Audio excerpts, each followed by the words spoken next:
Hello friends, लो wizard गुरु channel में आपका बहुत बहुत स्वागत है। मैं जयदत्त गौड़ लो विज़ार्ड चैनल में जीएसटी लेक्चर्स की सीरीज़ में आपका मैं बहुत बहुत स्वागत करता हूं। दोस्तों, लो विज़ार्ड चैनल में हम कंपनी लॉ और इनडायरेक्ट टैक्स लॉ से रिलेटेड लेक्चर्स को और एडवाइजरीज़ को, अपडेट्स को देखा करते हैं। दोस्तों, अभी हम जीएसटी में सप्लाई चैप्टर को कर रहे हैं। सप्लाई में दोस्तों हम दो लेक्चर्स अपलोड कर चुके हैं और थर्ड पार्ट मैं आपके सामने प्रस्तुत कर रहा हूं। अभी सप्लाई में मैंने दोस्तों आपको सेक्शन 7.1 जो डिटर्मिनेशन ऑफ सप्लाई के रिलेटेड बात करता है, जिसमें सेक्शन 7.1A, 7.1B और 7.1C 3 सेक्शंस हैं, जिसमें से दोस्तों सेक्शन 7.1A जो डेफिनेशन का सेक्शन है उसे हम कवर कर चुके हैं।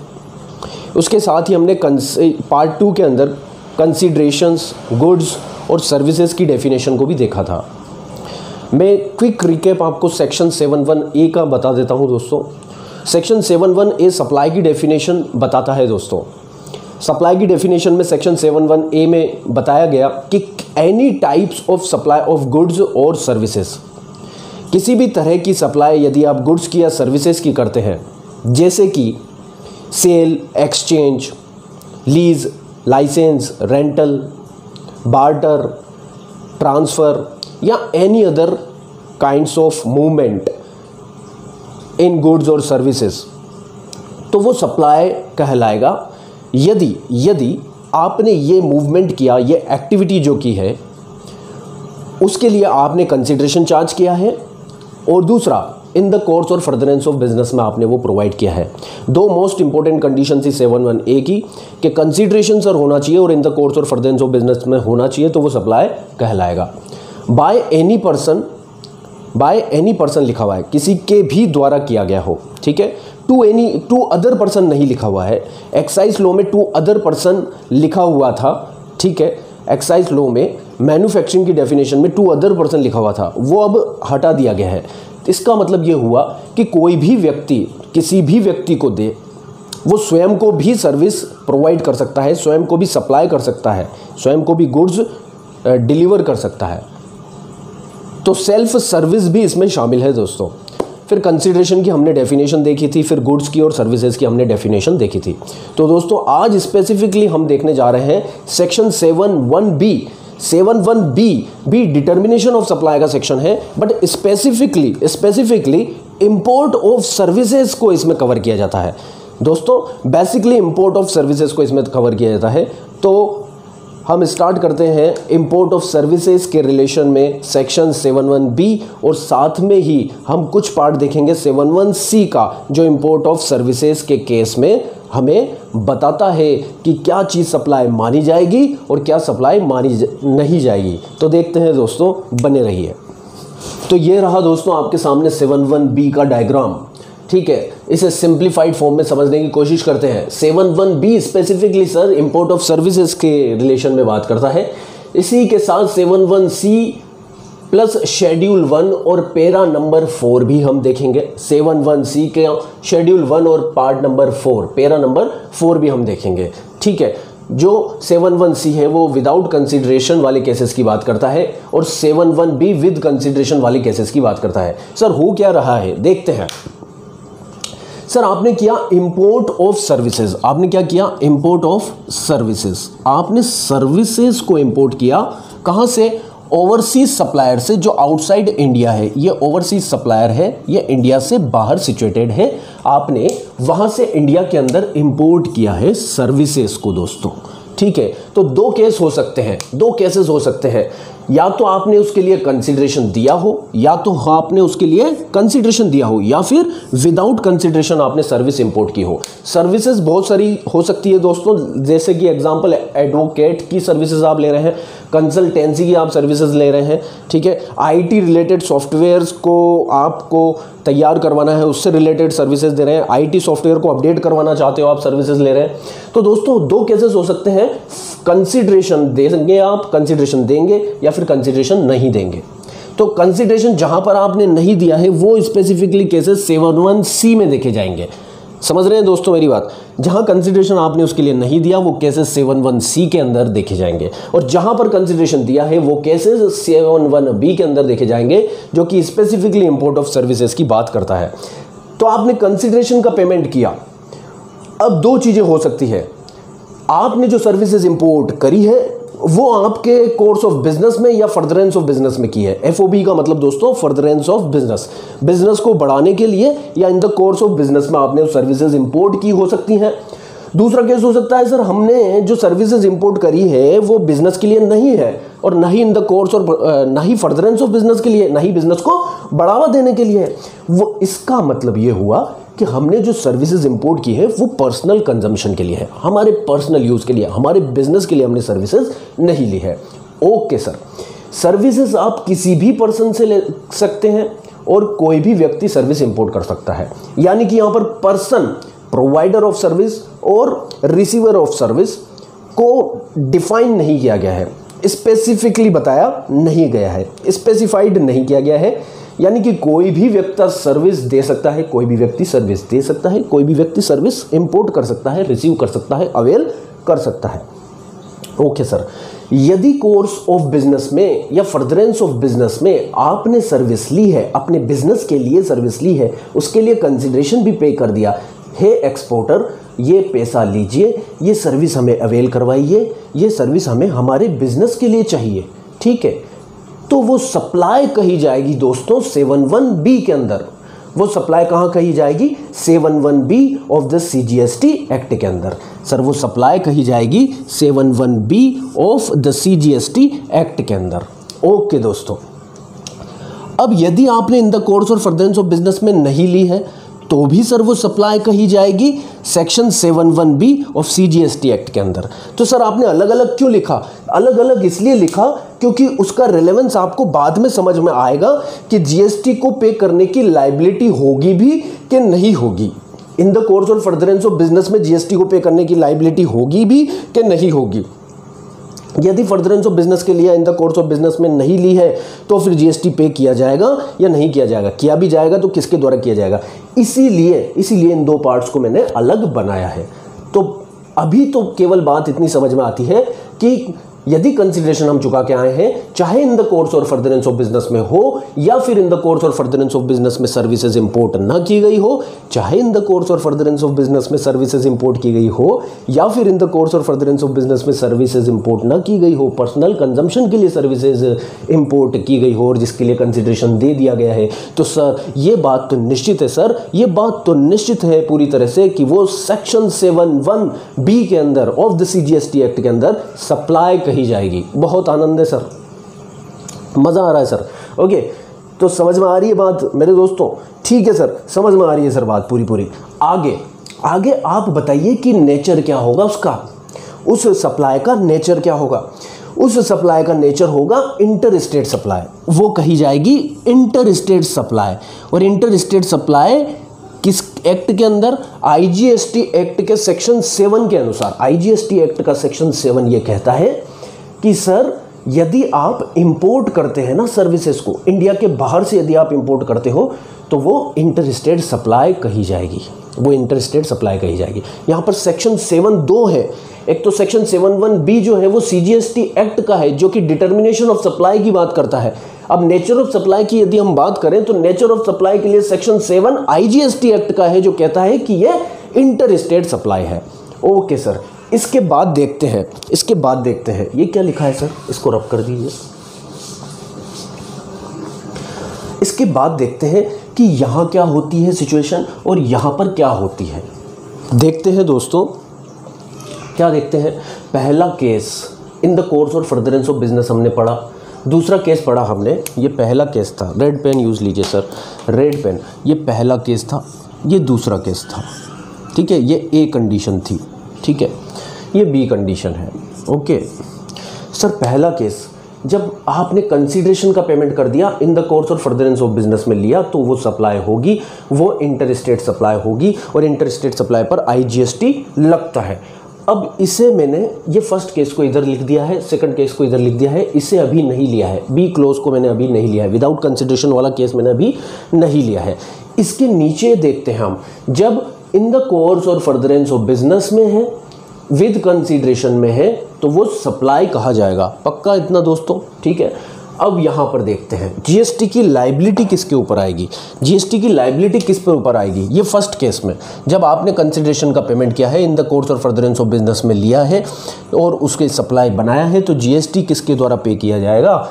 तो सर जीएसटी यहाँ पर पे किया जाएगा रेसिपेंट के द्वारा under the RCM. Section 9 subsection 3 of the RCM के अंदर हमने पढ़ा था दोस्तों कि यदि सर्विसेज, याद करो यदि आपने लेक्चर नहीं देखे हैं आरसीएम के, तो सारे लेक्चर्स मैंने दिए हैं, आरसीएम के 4 लेक्चर्स मैंने दिए हैं, ठीक है। तो आप देख सकते हैं मेरे चैनल की लिस्ट में आपको आरसीएम के चारों लेक्चर मिल जाएंगे। उसमें सेक्शन 9 सबसेक्शन 3 के अंदर हमने पढ़ा था सर, यदि इंपोर्ट किया जाता है सर्विसेज को, ठीक है, इंपोर्ट किया जाता है सर्विसेज को और इन द कोर्स और फर्दरेंस ऑफ बिजनेस में इंपोर्ट किया जाता है, इसके लिए कंसिडरेशन पे किया जाता है, तो वो सप्लाई तो होती है और वहाँ पर सप्लाई है तो जीएसटी की लायबिलिटी होगी और जीएसटी की लायबिलिटी सर रेसिपिएंट पर होती है अंडर दी आरसीएम। क्योंकि देखिए कॉन्सेप्ट ये कहता है सर कि आप सर्विस नॉर्मली तो सप्लायर को जीएसटी पे करना पड़ता है, पर सर सप्लायर ही आउटसाइड इंडिया है तो उससे जीएसटी कैसे लिया जाए, इसलिए यहाँ पर जीएसटी की लायबिलिटी किस पर डाली गई है दोस्तों? रिसीवर पर। यानी कि जो सर्विसेज रिसीव कर रहा है एक्सपोर्टर से, तो सर रिसीवर को जीएसटी पे करना पड़ेगा। ठीक है, बात इतनी बात सर पक्का हमें समझ में आती है। अब दूसरा केस समझते हैं।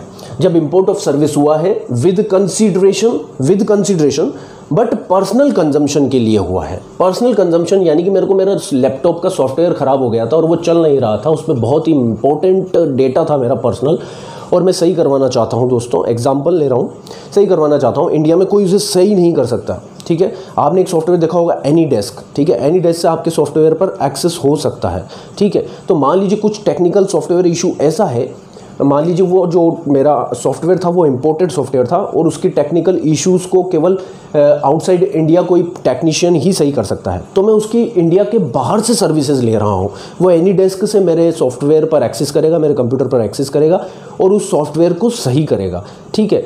तो दोस्तों ये क्या हुई? सर्विसेज इंपोर्ट हुई, बट इन द कोर्स और फर्दरेंस ऑफ बिजनेस में नहीं हुई, not in the course of furtherance of business, क्योंकि मेरे पर्सनल यूज़ के लिए मैं वो सर्विसेज ले रहा हूँ।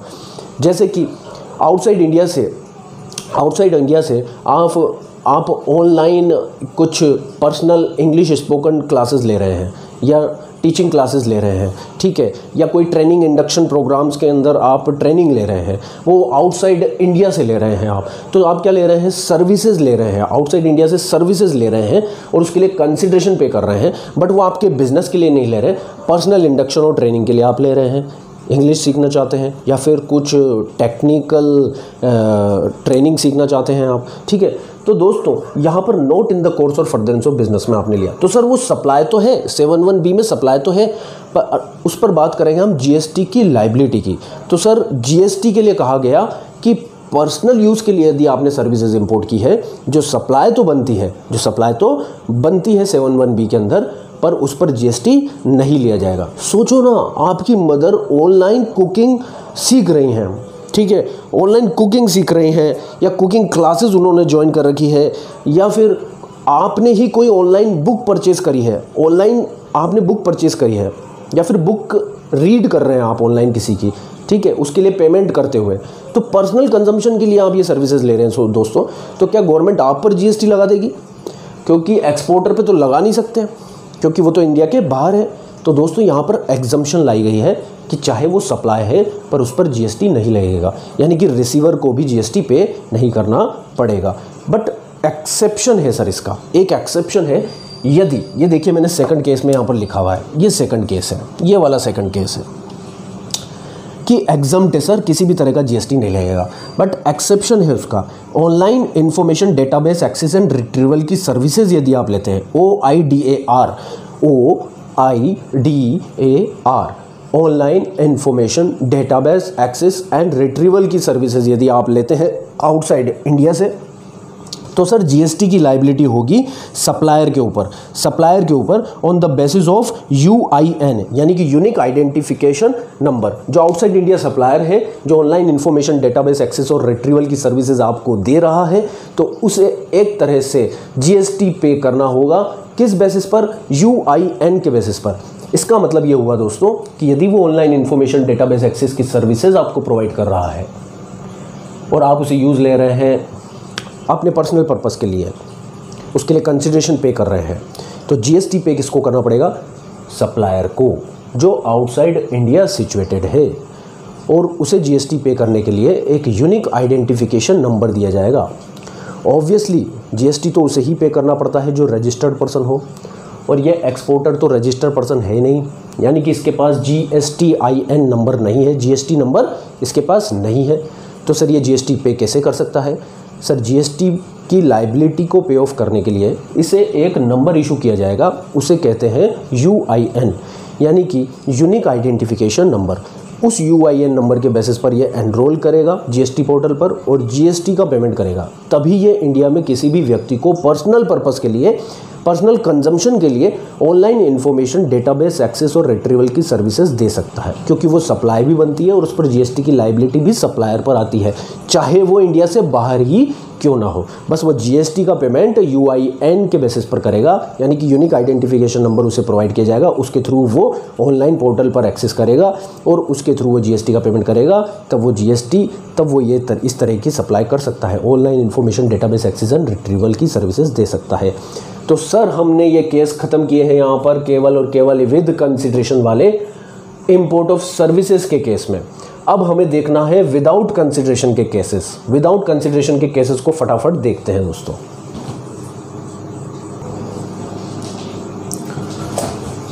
तो देखते हैं दोस्तों दूसरा केस विदाउट कंसिडरेशन का।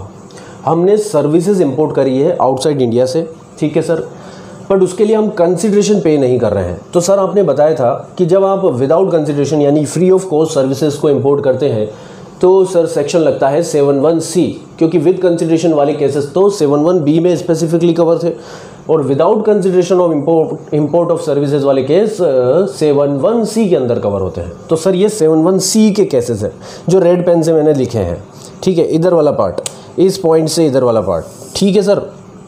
अब इसको 1 बाय 1 समझने की कोशिश कीजिए। यहाँ भी दो केस हो सकते हैं। जो इंपोर्ट आपने किया विदाउट कंसिडरेशन यानी फ्री ऑफ कॉस्ट, वो इन द कोर्स और फर्दरेंस ऑफ बिजनेस में किया, चाहे आपने फ्री ऑफ कॉस्ट किया हो पर आपने बिजनेस के लिए वो सर्विसेज इंपोर्ट की है या बिजनेस के फर्दरेंस के लिए यदि सर्विसेज इंपोर्ट की है बाय एनी पर्सन, यानी आप कोई भी हो सकते हैं, पर यदि आपने वो सर्विसेज जो इंपोर्ट की है फ्रॉम रजिस्टर्ड पर्सन, एक रजिस्टर्ड पर्सन नहीं, रिलेटेड पार्टी, इसका मतलब है related party, in the course और फर्दरेंस ऑफ बिजनेस में जो आपने सर्विसेज इंपोर्ट की है वो रिलेटेड पार्टी से या फिर अदर एस्टेब्लिशमेंट आउटसाइड इंडिया से, यानी कि इंडिया के बाहर आपका कोई एस्टेब्लिशमेंट है उससे, यानी कि कोई हो सकता है आपका ब्रांच ऑफिस उससे, है ना, या फिर कोई रिलेटेड पार्टी आपकी इंडिया से बाहर हो सकती है सर, चाचा मामा काका बाबा।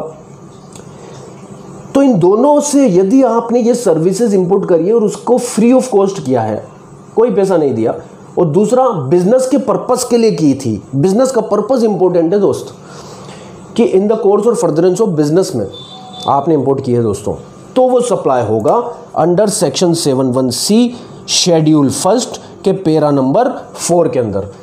71C का शेड्यूल फर्स्ट, और शेड्यूल फर्स्ट के अंदर 4 पेरा हैं दोस्तों, हम पढ़ेंगे 4 पेराज हैं जहां पर विदाउट कंसिडरेशन वाले केसेस को देखा जाता है।